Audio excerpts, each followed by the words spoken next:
Boa noite, meus irmãos. Quero dar boas-vindas a todos, nossos visitantes também. É um privilégio tê-los conosco. As crianças já saíram? Show. Quero sempre lembrar também que nossa primeira sala aqui ao lado é reservada para o pessoal do berçário. Você que tem um bebê de colo, quiser atender as necessidades dele, fiquem à vontade. Lá também está passando lá o culto na televisão. Está passando certinho lá, então fiquem à vontade, meus irmãos. Pessoal, vamos continuar nossa série Vivificados. Temos aprendido cada vez mais com o Senhor na palavra, sobre avivamento. Estamos avivados com comunidade. E o tema de hoje, Deus nos cura. Vamos aprender um pouco mais sobre esse Deus que manifesta cura no meio da comunidade. E para isso, peço aos irmãos que abram suas Bíblias no livro do profeta Oséias.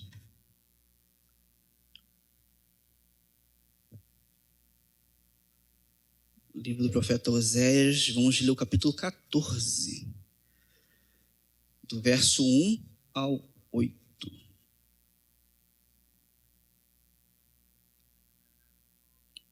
Você que não está com a sua Bíblia, se tiver alguém do lado, puder compartilhar. Caso não tenha, vai ser projetado aqui atrás de mim. Oséias 14, do versículo 1 ao verso 8, a minha versão é NAA, mas acompanhe comigo.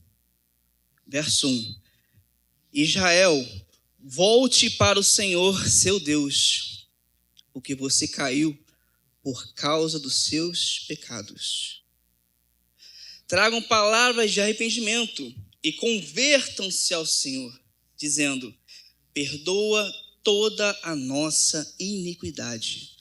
Aceita o que é bom e, em vez de novilhos, os sacrifícios dos nossos lábios. Verso 3. A Assíria não nos salvará. Não iremos montados em cavalos e não mais diremos as obras das nossas mãos, que elas são nossos deuses. Porque só em ti o órfão encontra misericórdia. Vou curar a rebeldia deles, vou amá-los de boa vontade, porque a minha ira se afastou deles. Serei para Israel como orvalho. Ele florescerá como o lírio e lançará as suas raízes como o cedro do Líbano. Os seus ramos se estenderão, o seu esplendor será como o da oliveira e a sua fragrância como a do cedro do Líbano. Os que se assentavam à sua sombra voltarão, serão vivificados como o trigo e florescerão como a videira. A sua fama será como a do vinho do Líbano. Verso 8. Ó Efraim, que tenho eu a ver com os ídolos? Sou eu que ouço as suas orações e cuido de você. Eu sou como o cipreste verde. De mim procede o seu fruto. Amém, meus irmãos? Os irmãos já perceberam que existe algo profundamente humano, que eu só pedi para o pessoal da mídia, eu vou deixar um pouquinho mais aceso isso, que eu peço que os irmãos sempre busquem voltar ao texto bíblico para conferirmos juntos, de Deus falando por intermédio da palavra. Mas voltando à pergunta, os irmãos já perceberam que sempre quando nós lidamos com dores na nossa vida, sempre é algo igual. Sempre surge a famosa pergunta, quando a vida nos fere, nossa primeira pergunta é: por quê? Por que isso aconteceu comigo, Senhor? Por que logo comigo? Nossa pergunta nunca é: para quê? Para que Deus causou isso comigo? Permitiu que isso acontecesse comigo? O capítulo 14 de Oséias, que nós acabamos de ler, ele nasce exatamente nesse ponto de tensão, onde há dor na realidade humana. Ele é o final de um livro inteiro marcado por infidelidade, disciplina, afastamento, sofrimento no povo de Israel. Oséias profetizou durante uma década, sobre décadas na verdade, para um povo espiritualmente infiel. É comparado a uma mulher, uma esposa que abandona seu marido diariamente para ir buscar os seus amantes. Esse é o contexto do profeta Israel, na realidade de Israel, quando Oséias profetiza, o cenário é de decadência espiritual, é de idolatria, alianças políticas equivocadas e confiança nas próprias forças. Então, quando o livro ele chega ao fim, esse capítulo 14, ele é o último capítulo do livro de Oséias, quando ele chega ao fim, Deus ele abre uma porta de esperança. Ele não condena, ele não ameaça o povo de Israel. Ele vem como um convite.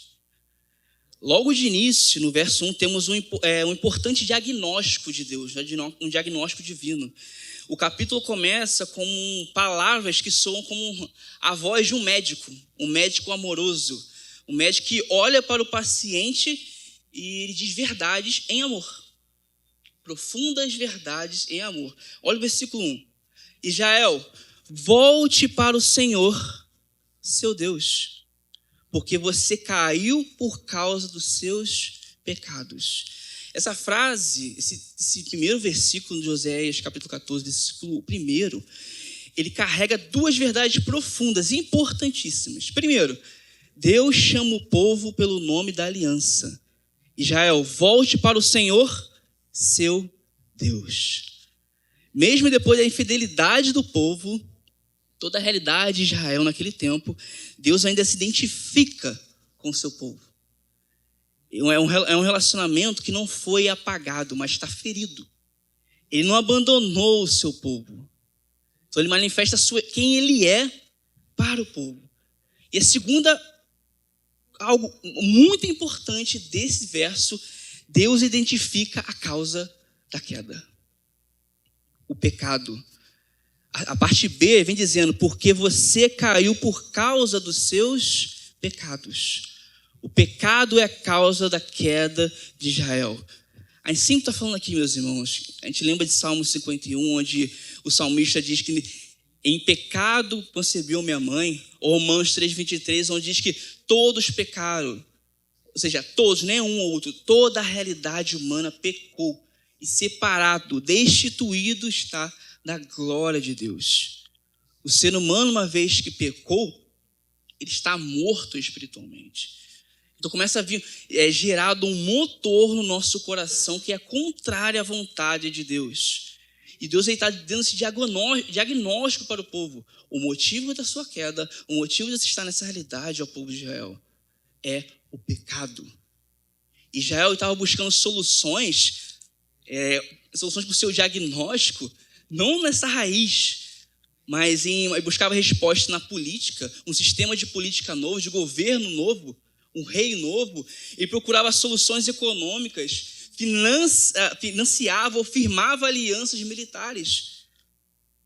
Mas Deus já expõe aqui, já no primeiro versículo, o seu primeiro diagnóstico.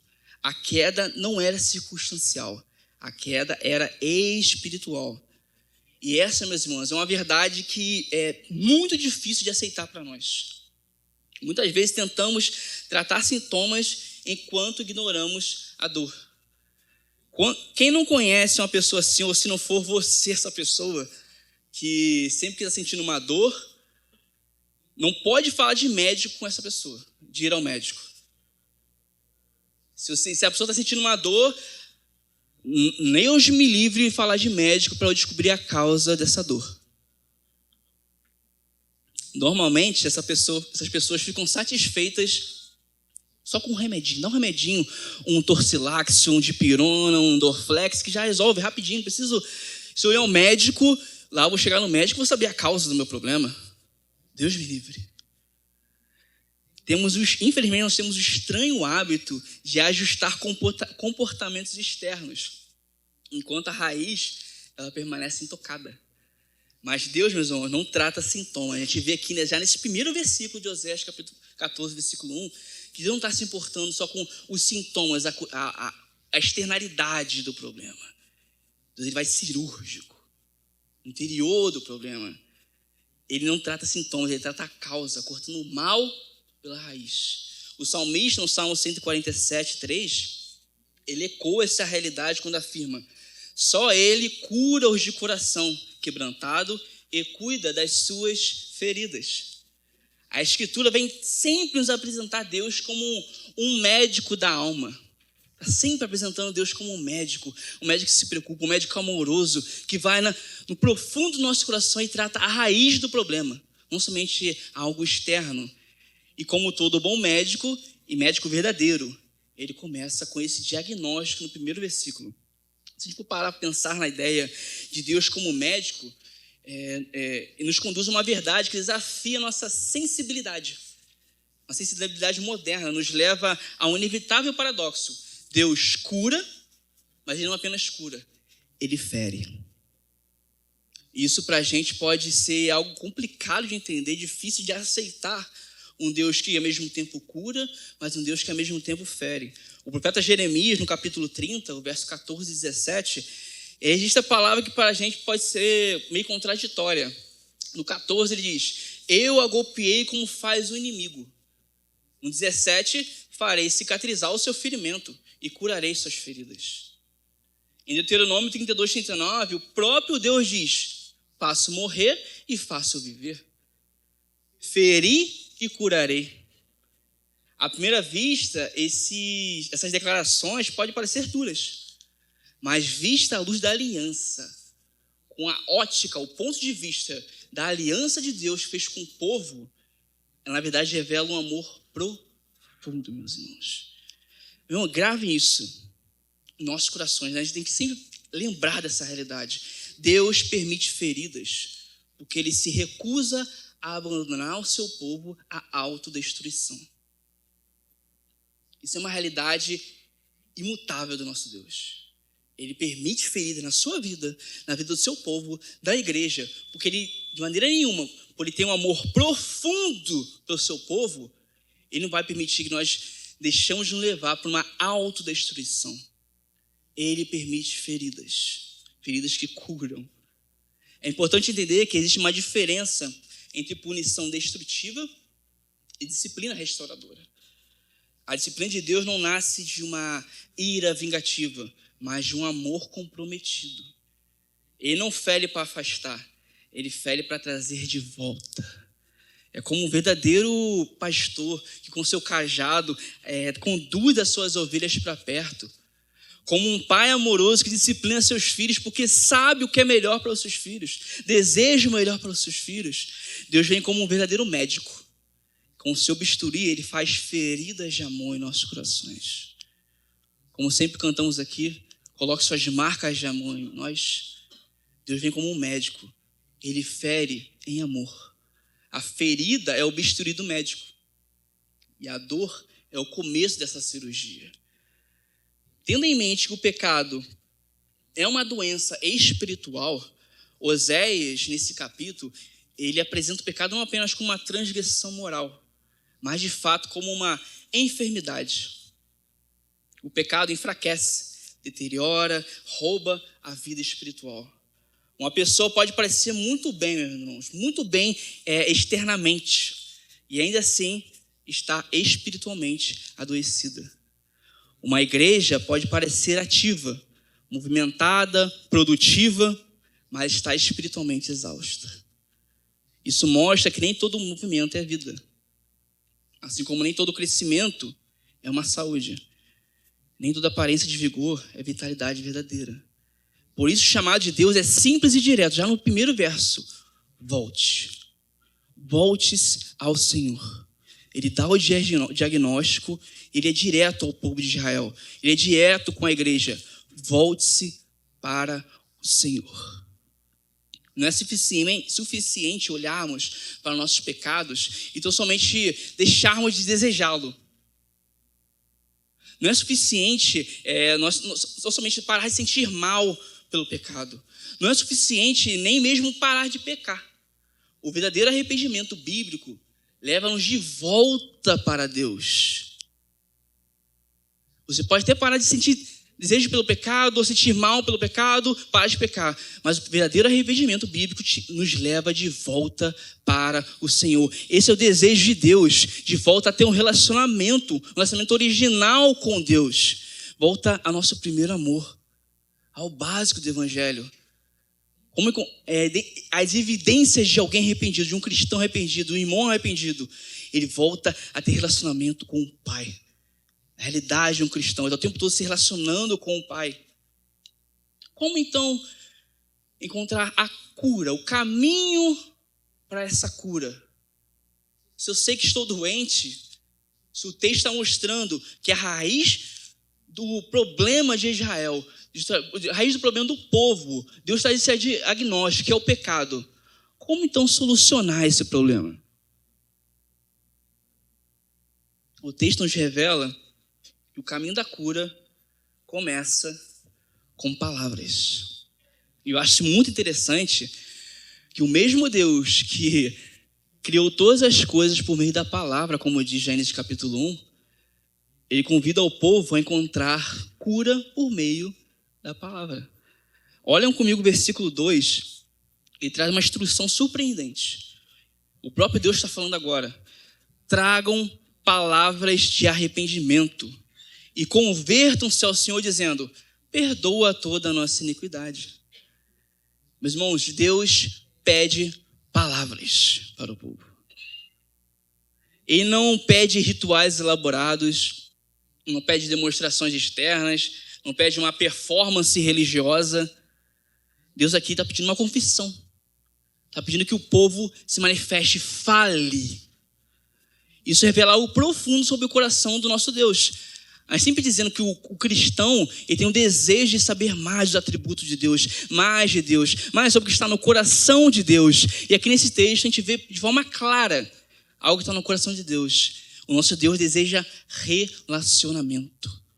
Ele quer ouvir o arrependimento expresso. Ele quer encontro real, não uma simples encenação, uma simples performance. Isso está no coração de quem Deus gosta, quem Deus é. Ele quer relacionamento, ele é relacionamento. As palavras sugeridas pelo verso 2 revelam o coração de um arrependimento verdadeiro. Primeiro, existe uma confissão: perdoa toda a nossa iniquidade. Segundo, a graça, aceite o que é bom. E por último, a adoração. Oferecemos o fruto dos nossos lábios. Um coração arrependido, um coração que está em processo de curado, ele gera uma confissão: perdoa-nos a nossa iniquidade. Depois ele manifesta a graça, aceite o que é bom. E por último, a adoração, oferecendo-nos o fruto dos nossos lábios. Porque a adoração nada mais é do que uma resposta quando nós encontramos o Deus verdadeiro, o nosso Pai. Quando todas as pessoas na história da Bíblia, na história da igreja, que viram o Senhor, eles responderam a essa tamanha magnitude, essa tamanha glória, grandiosidade que Deus é. Isso é uma adoração.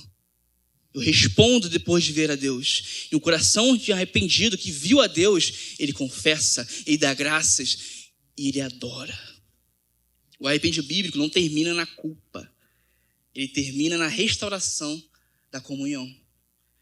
Porque esse, meus irmãos, é o desejo de Deus. A restauração da comunhão. Deus é o homem em plena e total, perfeita comunhão. Deus se move na história porque ele quer ter relacionamento com o ser humano, ter relacionamento com o homem novamente. Aquilo que foi destituído, separado da glória dele, é que ele está se movendo porque ele quer voltar a se relacionar com o homem. Então, um arrependimento profundo, verdadeiro, não termina em culpa, termina em relacionamento e comunhão plena com Deus Pai.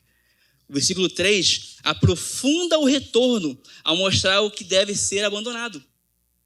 A Síria não nos salvará, não montaremos cavalos, nunca mais diremos nosso Deus, as obras de nossas mãos. Israel, nesse período, estava confiando plenamente em alianças políticas, em poder militar. Eles buscavam ter na Síria uma parceria de governo. Eles buscavam segurança em estrutura humana. Mas o problema não era geopolítico. Deus está deixando bem claro para o povo, é espiritual. O coração humano sente medo quando Deus é o único Senhor da sua vida. Nós temos dificuldades de olhar para o Senhor e entender que Ele deve ser o único Senhor da nossa vida. Por isso nós criamos tantos substitutos. Seja controle, aprovação, poder, conforto, segurança. Criamos estratégias, recursos, mas a cura exige uma renúncia. Renúncia. Deus não divide o coração humano com ídolos. Grave isso no seu coração. Deus não divide o coração dele, o seu coração, com ídolos. Ele quer ser o único Senhor, ele não quer ser rival com ninguém. Se Deus quer ser o único, ele não quer ser o primeiro. Ele não divide pódio com ninguém. Deus quer ser o único do seu coração. Por isso sempre cantamos aqui também, tu serás reconhecido como o rei dos corações. Deus quer reinar, quer sentar no trono do seu coração e ser o único. Mas nós temos dificuldades de olhar para Deus e reconhecer essa natureza dele, de que ele é único. Por isso nós criamos tantos ídolos na nossa realidade, tantos substitutos, porque a gente acha que Deus não é o suficiente. Deus não é o suficiente para resolver os problemas da minha vida, para curar essa enfermidade, esse vírus que entra na realidade humana chamado pecado. Então eu preciso ter outros deuses na minha vida. Nós temos dificuldade de olhar para isso. Depois de uma verdadeira confissão e da renúncia, Deus então, agora ele fala no versículo 4. Até aqui nós vemos Deus falando o que o povo deveria falar. Como o povo deveria se portar e se comunicar com Deus Pai. Agora Deus fala, ele responde essa fala. Eu sararei a sua infidelidade. Eu sararei a sua infidelidade. Eu, de mim mesmo, os amarei. Aqui, meus irmãos, está o centro gravitacional do capítulo. Você presta bem atenção nesse momento. É o centro do capítulo desse texto. Na verdade, o texto vem dizendo, eu sararei a sua infidelidade. Talvez seja uma tradução bem fraca. Algumas traduções podem vir, eu curarei a sua apostasia. Isso é de tirar o fôlego, meus irmãos. Deus está falando isso para o seu povo, que ele ama. Eu vou curar vocês da apostasia, porque a apostasia é um pecado sério. É uma doença maligna com risco de vida. Nada mais é do que um abandono do Senhor. Abandonar o Senhor. Deus diz, eu curarei vocês da infidelidade, de uma apostasia. Mas o Senhor nosso Deus não está disposto não apenas a perdoar, mas também curar, amar e restaurar. Embora sejamos por natureza inclinados a nos afastar dele em apostasia, ele é por natureza inclinado a se voltar para nós em misericórdia. É simplesmente o seu jeito. É por isso que ele mesmo é toda a nossa esperança. Deus, ele não dá esperança a gente. Ele não dá uma resposta. Ele é a própria esperança. Ele é a própria resposta. Ele não dá amor, somente amor. Ele é o próprio amor, a própria graça, a misericórdia. Tudo que nós precisamos, ele é. É quem Deus é. Se nós precisamos de cura, ora, a cura é o próprio Senhor. A maravilha de tudo é o que ele faz. Nesse texto mesmo, é de si mesmo. A partir de mim mesmo, os amarei. Ou seja, a motivação da restauração está no próprio coração de Deus. Não no mérito humano, como a gente costuma agir. Deus está mais disposto a nos perdoar do que nós em buscar perdão. E Deus é muito mais capaz de nos libertar do pecado do que nós mesmos. Jesus, ele vai ecoar essas verdades séculos depois, lá no Evangelho de Lucas 5,31, onde ele diz, não são os que têm saúde que precisam de médico, mas sim os doentes. Deus não espera que o pecador esteja saudável para recebê-lo. Deus espera que o pecador esteja arrependido. E no versículo 5, você continua falando, serei como orvalho para Israel. Aqui o profeta ele começa a agir de uma forma poética. Até porque a gente aprende lá em Paulo, em Efésios, capítulo 2, onde ele diz que somos feituras do Senhor. Somos um poema. Deus está escrevendo um poema com o seu povo. E aqui o profeta ele entende isso, ele faz de forma poética. Serei como orvalho para Israel. Deus está falando, serei como um orvalho para esse povo. O orvalho em regiões áridas é sinal de vida. Deus aqui está prometendo renovação constante, silenciosa e vital, mesmo em situações adversas. Mesmo em situações difíceis, de dor, de feridas, de doenças, serei como um orvalho para esse povo. Florescerá como o lírio, aprofundará suas raízes como o cedro. A cura divina, ela produz beleza, estabilidade, é crescimento, é profundidade, uma vida visível com raízes invisíveis. Nós aprendemos nesses 5 dias lá no Retiro, Carnaval, sobre a importância do cristão estar enraizado na palavra. Porque a raiz de uma árvore, por mais que nós não conseguimos enxergar ela, tudo que a árvore é por causa das raízes. Se a árvore tem um tronco firme, é por causa das suas raízes. Se a árvore produz folhas bonitas, é por causa das raízes. Se a árvore produz frutos, se a árvore produz uma sombra para que nós possamos ficar embaixo, se a árvore permite com que os pássaros venham e façam ninho nela, tudo isso é porque tem uma raiz sustentando, uma raiz profunda, firme, sustentando tudo isso. E a Bíblia está o tempo todo comparando o cristão com uma árvore plantada junto a ribeiros de águas. E aqui o profeta está trazendo isso à tona. Florescerá como o lírio, aprofundará suas raízes como o cedro. Seu resplendor será como o da oliveira. Os que habitavam a sua sombra, versículo 7, voltarão. A verdadeira restauração torna-se bênção coletiva. Até porque uma árvore não produz frutos para ela comer. Ela produz frutos para que outros possam comer.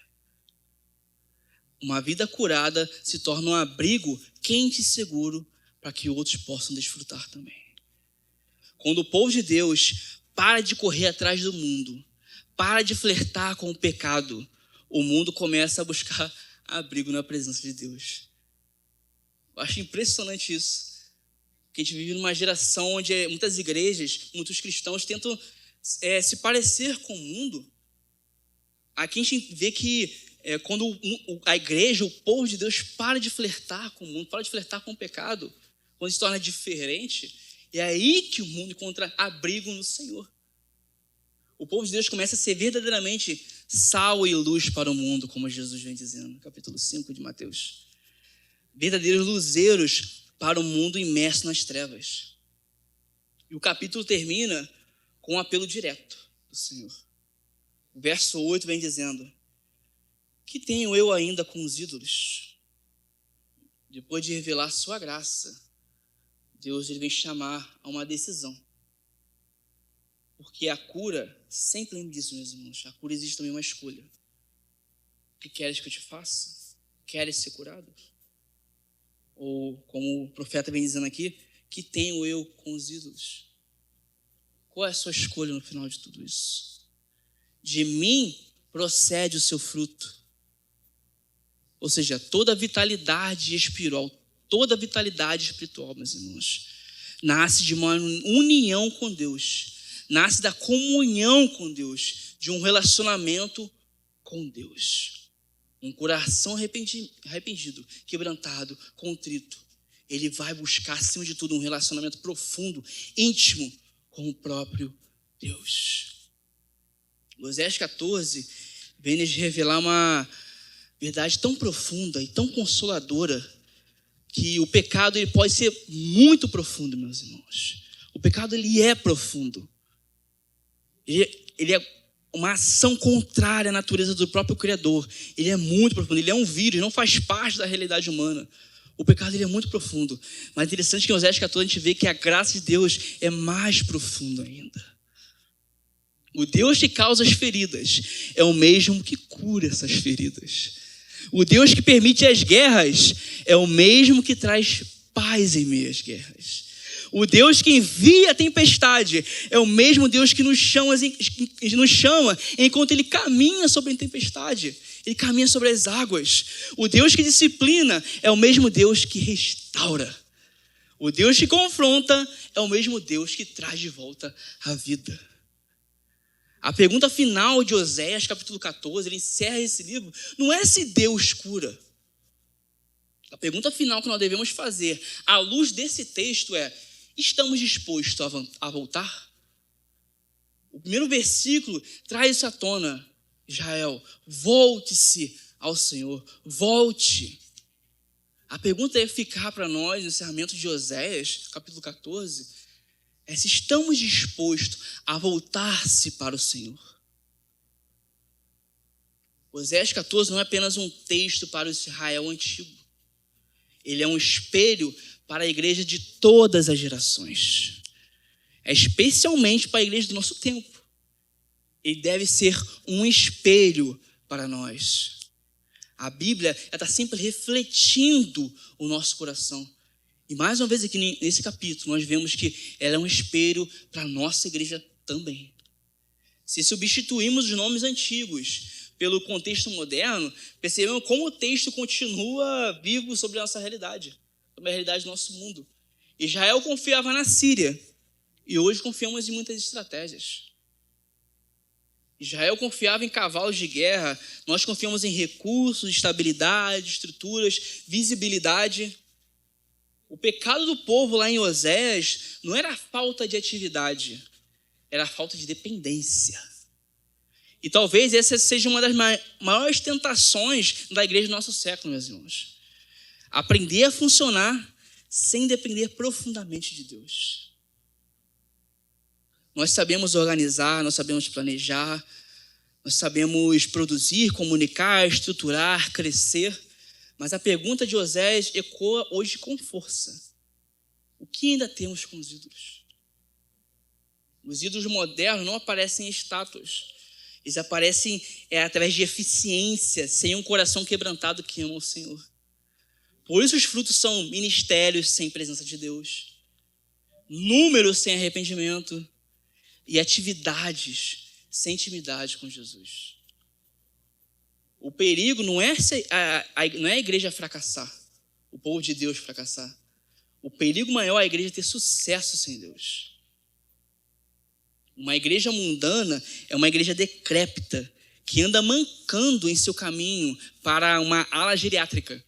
Embora possa se considerar vibrantemente jovem, essa igreja é uma vítima de câncer, levantando vigorosamente os ferros de uma academia, admirando-se espelho sem saber que está de fato morrendo por dentro. Oséias 14 nos chama de volta a uma dependência radical. O cristão ele precisa ser totalmente dependente da voz de Deus. Totalmente dependente da voz de Deus. Adão, no jardim do Éden, ele era dependente. A voz de Deus não era algo que só mais um dia que eu vou ouvir a voz de Deus. Ele necessitava da voz de Deus. A voz de Deus fazia parte de quem Adão era. Quando ele perde isso, ele perde parte da sua identidade. O povo de Deus, a igreja, o cristão, ele precisa ouvir e se mover pela voz de Deus, ser totalmente dependente da voz de Deus, meus irmãos. E Oséias nos chama de volta a ser uma dependência radical. O texto ensina que a saúde da igreja não nasce de uma inovação, mas de arrependimento. Não nasce de performance, mas de um retorno. Não nasce de métodos, mas de um relacionamento com Deus Pai. Quando Deus promete no versículo 5, serei como orvalho, Ele está dizendo que a vitalidade da igreja vem de uma fonte invisível. O orvalho não é produzido por um esforço humano, ele desce dos céus. A igreja do nosso século precisa aprender algo simples, mas profundo. Não podemos produzir para Deus apenas o que Deus pode derramar. A gente quer viver tanto em performance, tanto num esforço próprio, que a gente quer fazer para Deus algo que somente Deus pode fazer por nós. O crescimento verdadeiro, a transformação genuína, a vida espiritual real, a santidade, o poder, a alegria e a influência espiritual, tudo isso continua vindo da mesma fonte, meus irmãos. A presença de Deus entre o povo. É a presença de Deus manifestada no seu povo. Tudo isso depende da presença dele. E aqui está a grande ironia espiritual em que Oséias revela. Quando a igreja para de tentar impressionar o mundo e volta a depender de Deus, o mundo então começa a buscar abrigo nele. Só então será luz para o meio das trevas. Uma igreja restaurada torna-se sombra para os cansados, um abrigo para os feridos e testemunho para o mundo caído. A gente evidencia tanto, a gente vê tantos problemas no nosso mundo. A gente sabe pontuar, criticar cada problema da nossa sociedade. Mas a verdade, porque o mundo precisa, que se manifeste da palavra de Deus, manifeste entre o povo de Deus. Oséias deixa bem claro isso para a gente. Vocês serão luzeiros para o mundo. Esse é o chamado da igreja. Mas só a partir do momento que nós entendemos que é uma dependência total do nosso Deus. Um relacionamento profundo e íntimo com o nosso Deus. Vamos continuar tentando sustentar a igreja com aquilo que nossas mãos podem construir, ou vamos voltar para Deus que procede todo fruto, meus irmãos? Essa pergunta deve estar sempre soando no nosso coração. Será que vamos realmente continuar nos movendo nesse mundo, em nosso trabalho, na sociedade, na nossa escola, na nossa faculdade, se movendo com um ar de dependência só minha, ou uma dependência de Deus? Entendendo que tudo que que nós fazemos, podemos fazer, depende do nosso Deus. É um derramar do próprio Criador dos céus. A promessa dita no versículo 4 ainda está de pé. E essa promessa continua sendo a maior esperança da igreja de Cristo. Eu curarei a sua infidelidade. Eu curarei a sua rebeldia. Eu curarei a sua apostasia. Essa é uma promessa gigante, maravilhosa, riquíssima, que Deus deixa bem claro em Oséias para o seu povo. Se Oséias 14 terminasse apenas com essa promessa, eu curaria a sua infidelidade, ainda restaria uma pergunta inevitável, meus irmãos. Como? Como Deus pode fazer isso sem negar sua própria justiça? Deus prometeu: eu curarei a sua infidelidade. No último versículo de Oséias. Mas como ele pode fazer isso? Como Deus pode dizer, eu curarei, só que um povo que repetidamente trai ele, abandona ele? Como ele pode dizer, amar de si mesmo, como ele disse em Oséias 14, para pecadores persistentes, pecadores que estão sempre insistindo no erro, sempre querendo se apostatar da fé? Como Deus pode retirar a culpa sem ignorar o pecado? Interessante que não somente Oséias, mas o Antigo Testamento, ele termina com essa tensão no ar. Como Deus pode fazer isso? Como Deus vai agir por intermédio disso? Qual é a resposta? Qual é a solução para essa tensão toda, que toda a antiga aliança, o Antigo Testamento, está ali tenso? Como Deus vai fazer isso? No Novo Testamento, ele responde essa tensão. A tensão é respondida novamente na cruz de Cristo Jesus. Em Oséias 14, Deus ele se apresenta como o médico que cura, como vimos aqui agora. Mas olhando para o Evangelho, descobrimos o preço dessa cura. A Bíblia afirma que Deus não apenas cura pecadores. Ele faz isso porque outro foi ferido no lugar dele. O profeta Isaías, que interessante que são contemporâneos, Isaías e Oséias, ele no seu capítulo 53, versículo 5, ele já havia antecipado essa verdade, onde ele diz, ele, e o profeta está falando de Jesus aqui, ele foi ferido por causa das nossas transgressões, e pelas suas feridas fomos sarados. Olhando para Oséias 14 hoje, podemos concluir que o Deus que fere e cura decidiu ferir o próprio filho numa cruz, para poder curar então o seu povo. A disciplina que nos traria a paz caiu sobre Cristo. A ferida que nos pertencia foi colocada sobre ele na cruz. Jesus para sempre será reconhecido como Deus que foi ferido. Ou como sempre falamos aqui, o Deus humilhado. Para toda a eternidade, Jesus vai ser reconhecido como esse Deus humilhado, esse Deus que foi ferido, esse Deus que foi marcado por amor. Na cruz vemos o paradoxo divino. É engraçado que é de forma mais completa possível. Na cruz nós vemos Deus ferindo para curar. Deus julga para salvar. Deus disciplina para restaurar. Na cruz, a eternidade foi ferida para então podermos curar o que era mortal. Só em Jesus agora finalmente nós podemos morrer de tanto viver. O evangelho é cheio de paradoxos.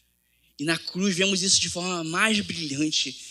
Algo incrível revelado através da cruz de Cristo. Nós vemos o coração do nosso Deus que se move em amor para alcançar os perdidos, os feridos.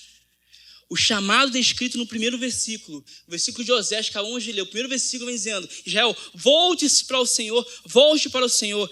Ele encontra seu cumprimento nas palavras de Jesus, onde ele diz: vinde a mim, todos estáis cansados e sobrecarregados, porque eu vos aliviarei. Aqui está se cumprindo aquilo que Oséias estava dizendo no capítulo 14. E aqui em Jesus cumpre o retorno ao Senhor. No Novo Testamento agora ganha um rosto.